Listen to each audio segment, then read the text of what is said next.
Tu vois ces lunettes, elles ont l'air sympas.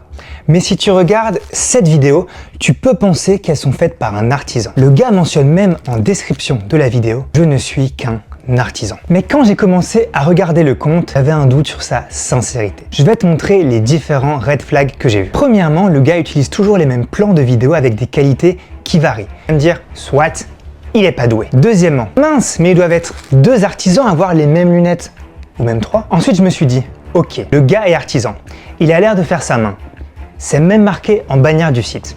Je connais la valeur du travail, la paire de lunettes, elle doit coûter, allez, 250, 300 euros. J'arrive sur son site et là, surprise, elles ne sont qu'à une centaine d'euros. What?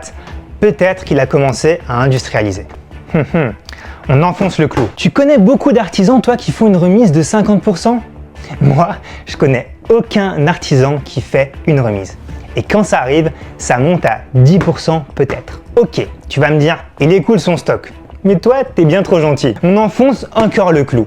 Tu crois vraiment qu'il est cool son stock toute l'année à 50%? Parce qu'on retrouve cette remise sur le mois d'août. Mais pour mener cette petite enquête depuis quelques semaines pour faire cette vidéo, je peux te dire qu'elle est là depuis longtemps. Et même déjà en avril, d'après ses conditions générales de vente. Le mec se crame lui-même. Bravo. Mais parlons de ces conditions générales de vente qui ont été copiées, collées d'un autre site et sont totalement inadaptées. Mais je ne vais pas tout relire en détail. Regarde juste ce red flag là. Article 18. La loi applicable, c'est une adresse. Ok. Tu doutes encore? Moi, pas. Mais j'ai voulu mener l'expérience jusqu'au bout. Alors j'ai commandé une paire. Pour soutenir les artisans, tu connais, la commande se passe normalement. Par contre, RIP à mes données personnelles, dans les conditions générales de vente, c'est clairement marqué. Vous acceptez que votre contenu peut être transféré sans chiffrement. Il est sympa l'artisan. Bon, je reçois un mail de confirmation de commande. Super. Ensuite, un mail de suivi de mon colis. Et là, c'est le coup de grâce.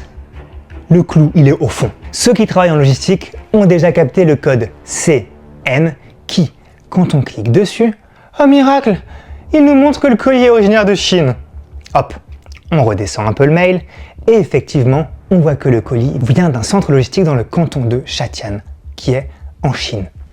Là, il n'y a plus de doute. Bon, j'espère qu'elles sont quand même sympas ces lunettes et à tous les coups, les Chinois, ils sont en train de nous espionner avec. Ce que je trouve vraiment dommage, c'est de faire du marketing trompeur à ce point. Parce qu'il y a des artisans qui galèrent vraiment. Donc jouer sur leur détresse pour vendre de la merde, c'est vraiment nul.